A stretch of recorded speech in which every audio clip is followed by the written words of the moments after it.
السلام عليكم ورحمة الله وبركاته. اللهم صل وسلم وبارك على سيدنا ونبينا محمد وعلى آله وصحبه أجمعين. أهلا بحضراتكم في البيت الكبير ومع فزورة جديدة من فوازير عم محروس حول العالم. قبل ما نبدأ تعالوا نعرف حل فزورة الفيديو اللي فات من فوازير عم محروس حول العالم. المكان اللي الطيارات والسفن اختفت فيه واللي دايما حوالينه كلام كتير وغموض، والحل كان مثلث برمودا، المنطقة الشهيرة في المحيط الأطلسي، واللي رغم القصص الكتير عنها العلماء بيقولوا إن معظم الحوادث ليها تفسيرات طبيعية. تعالوا نعرف تعليقات حضراتكم، قلتوا فيها إيه؟ يلا بينا. يلا بينا. قناة نصائح عامة، يوتيوبر ست الكل نصائح عامة، قالت أعتقد بتتكلم عن مثلث برمودا. هكمل الحلقة ونجاوب إن شاء الله. قالت هو مثلث برمودا يقع في الجزء الغربي من شمال المحيط الأطلسي ويمتد بين جزر برمودا بولاية فلوريدا وجزيرة بورتوريكو. عندي قالت فعلا كثرت الأقاويل وليس لها دليل من الصحة. تحياتي لحضرتك وأهل البيت الكبير، وتحياتنا يوتيوبر نصائح عامة لحضرتك، وألف ألف شكر على تعليقك الجميل. عندي قناة كروشيه وميات أم عبده، يوتيوبر أم عبده، قالت مثلث برمودا هو منطقة في المحيط الأطلسي بين برمودا وميامي وبورتوريكو، واشتهرت بحدوث اختفاءات غامضة للسفن والطائرات. يعتقد أن سبب هذه الحوادث يعود إلى عوامل طبيعية مثل الطقس السيء والأخطاء البشرية، وليس إلى أمور خارقة. فوازير جميلة ومفيدة، يعطيك الصحة ويديك الصحة والسعادة والهنا والرضا يوتيوبر أم عبده. عندي قناة الأستاذة هيفاء لافي، قالت أكيد مثلث برمودا، بسمع إن كل شيء بيختفي، وقالت زي كده مثلا شيء مخيف يعني. ربنا يعزك يوتيوبر هيفاء ويبارك فيكي. عندي في قناة وصفات سامية عياد، يوتيوبر سامية، هي ما قالتش الحل ولكن قالت فيديو رائع مفيد، معلومات مهمة قيمة، ثقافة حول العالم. أحسنت أخي، فوازير جميلة ومفيدة بجد، حبيت الفيديو واستفدت منه، شكرا لك.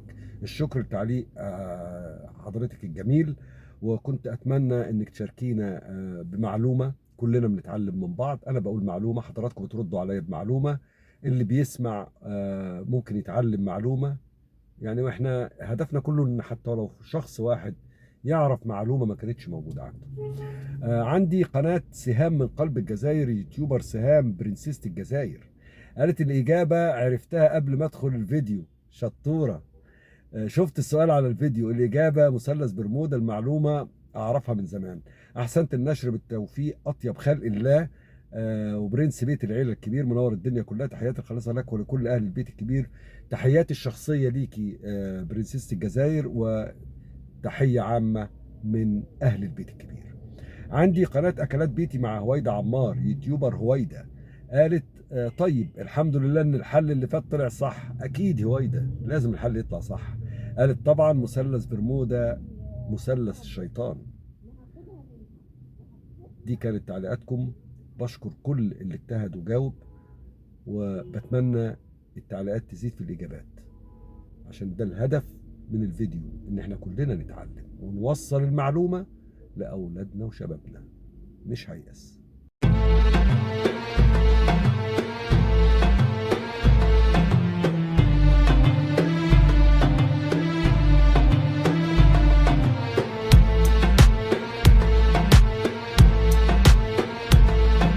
جه ميعادنا مع فزورة النهاردة. في مكان على الأرض، مش مجرد بناء، ده مشروع ضخم جدا اتعمل علشان يحمي دولة كاملة. بناء بيمتد لمسافات طويلة، بيمر على جبال ومرتفعات ووديان، لدرجة انك لو مشيت عليه ممكن تفضل ايام تمشي ولسه مخلص. السؤال بقى، ايه اللي يخلي ناس زمان تفكر في حاجة بالحجم ده، وازاي قدروا ينفذوها؟ معلمنا النهاردة موجود في قارة آسيا، وحكايته بدأت من أكتر من 2000 سنة، في وقت كانت فيه البلاد مش مستقرة وحروب كتير بتحصل من كل اتجاه. زمان البلاد دي كانت عبارة عن ممالك صغيرة، وكل مملكة بتحاول تحمي نفسها من هجمات جاية من الشمال. الهجمات دي كانت سريعة ومفاجئة، والغزاة كانوا بيجوا بخيولهم ويهجموا فجأة. فكل مملكة بدأت تعمل حل بسيط، تبني حواجز تحميها من الهجوم ده. لحد ما جه حاكم قوي جدا قدر يوحد البلاد كلها تحت حكمه. الحاكم ده فكر بطريقة مختلفة. قال بدل ما كل منطقة تدافع لوحدها، ليه ما نعملش خط دفاع واحد ضخم يحمي الكل؟ ومن هنا بدأت الفكرة. بدأ المشروع وشارك فيه مئات الآلاف من العمال، جنود، سجناء، وكان الشغل صعب جدا. تخيل انهم كانوا بيشتغلوا في جبال عالية، اماكن وعرة، جو صعب جدا. في الاول كانوا بيستخدموا التراب المضغوط والخشب، لكن مع الوقت بدأوا يستخدموا الحجارة والطوب علشان البنى يبقى اقوى. اصعب حاجة ان البنى ده ما كانش في ارض سهلة، لا، كان لازم يمشي مع الطبيعة، يطلع فوق الجبال، ينزل في الوديان، يلف مع التضاريس، وده خلى التنفيذ أصعب بكتير. العمل كان صعب جدا، وفي ناس تعبت وماتت أثناء التنفيذ، لدرجة إن البعض وصف المشروع ده إنه أطول أثر شهد تعب بشري في التاريخ. المكان ده ما كانش مجرد جدار، كان نظام دفاع كامل، نقاط مراقبة، أماكن للجنود، إشارات نار للتواصل، لو في خطر النار تشتعل والخبر يوصل بسرعة. المشروع ده ساعد كتير في تقليل الهجمات، لكن ما كانش مستحيل الاختراق، ومع كده فضل رمز للقوة والتنظيم.